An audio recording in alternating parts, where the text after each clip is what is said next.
Hey, how's it going? I just wanted to do a special little setup video of my entire build and just run down what decisions I made it and how I got it all to work. Well, I don't know if I could be able to go through the entire video of how it all worked, but I just wanted to show you what I did and with everything that I went through and the parts I picked and why I picked it. So I'm just going to do a quick rundown, and I just thought it'd be cool to show off my entire setup. And this is basically you're all going to be seeing of my face, and it'd be mostly just the setup and build. So let me just stop talking and just jump right into it. Okay.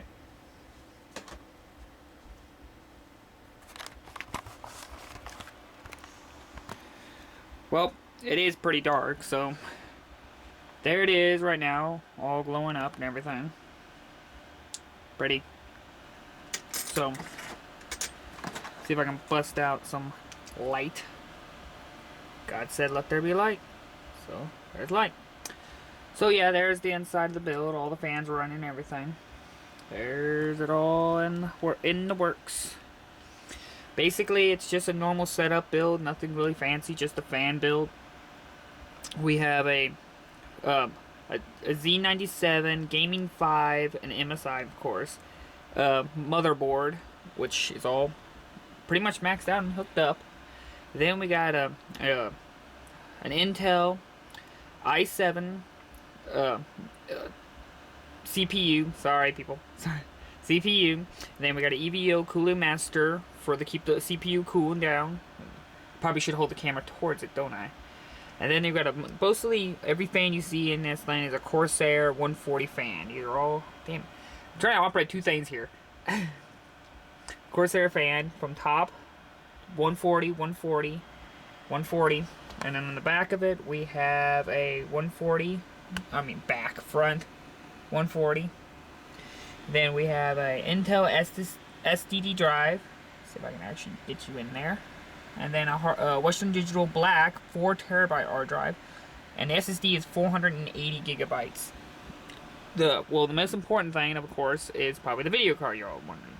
The video card is a Radeon R9 290X 8 gigabytes of DDR5 video card. I have no problems with it. It's relatively cool and it does its job. 2-fan hookup.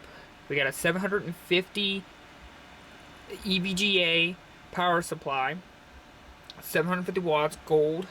Damn, I really gotta get used to holding the camera. Then we got an LG disc, Blu-ray, DVD, and CD writer. We have 16 gigabytes of G.Skill Ripjaw RAM, and that's basically it. Oh, we got a wireless internet connector right there, and that's pretty much the entire build. Oh, I probably should say I got a 120 fan, Corsair, of course. And then the fans in the CPU area is a cooling master with red LED lights, which I'm sure you can see. Now, the setup is actually going about more further than that, outside the box. We have, of course, the case, which this was holding the camera up earlier ago. So let's move that. We have a Corsair. Corsair. Fractal Design R4 window, which the window's over there. There's the cat. And we basically now go into the setup. We have 24-inch BenQ console gaming, as they called it, monitors. Here, I bought 2 of them to accommodate. Yes, I got a list in here so I can tell what the hell I'm talking about. We got a Red Dragon keyboard with that red LED light up. Then we have a Red Dragon mouse, Red Dragon mouse pad, and I have a PlayStation 4 Bluetooth connected, which the Bluetooth connection is in the back, hooked up to that, fully works and all. Stay. Now, of course, the beauty of this whole setup was the fact that I wanted to get away from a television. I wanted to have stool monitors, but the problem is when you have older consoles, it's kind of hard to get those to work on monitors, considering the fact they don't support S-video. And also, the Nintendo Wii did not come with an HDMI; they went with composite. So, thank God they released. Well, it's pretty dark, so let me. Well, this is already going to be a bummer because I can't find the flashlight. There it is. Focus. Focus. That device right there is a Porta, which I hope I'm saying that right. It basically, you just hook that up. It only has one hookup and one HDMI of S-Video. Or one S-Video hookup and one HDMI hookup.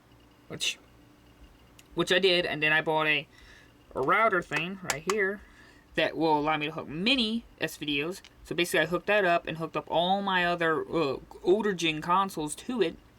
And then I could reroute it all to my HDMI router. So that way I could switch between them all for my PS3, PS4, and then my Wii. Yes, they actually has a special device you can buy that actually hooks up to the back of the Wii and turns it into an HDMI. It's not a Nintendo official, but it works. And basically I hook that up and goes right into my monitor, right there. And then boom, there you go. This device able to turn all my PlayStation 2, my Nintendo 64, all my original, my Yobo, which is an FC Twin, plays Nintendo and Super Nintendo cartridges, into HDMI. No latency, no problems, and it just works just right out. You just make sure you have an HDMI core with high-speed Ethernet, and it'll work just fine. Finally, we have my speakers, which are kind of in a hard spot to see, but they're really good. I just got them, so they've been working fine for me and everything. I'm sure you could probably see the name. Creative. They're great. I actually had other speakers from them, and they did great, and just felt it's time for an upgrade, so that's what I went with.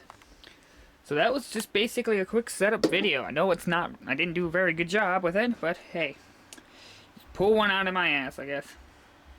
So that's basically it. There's nothing really inside I can really talk about that's not already been talked about. That's if you want to see a little bit more. So, yeah.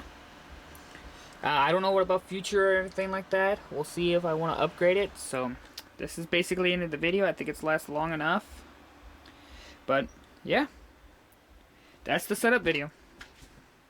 Pretty simple and quick and forward, hopefully. And unprofessionally made. That's the way I like it. Well, that's about it. Later.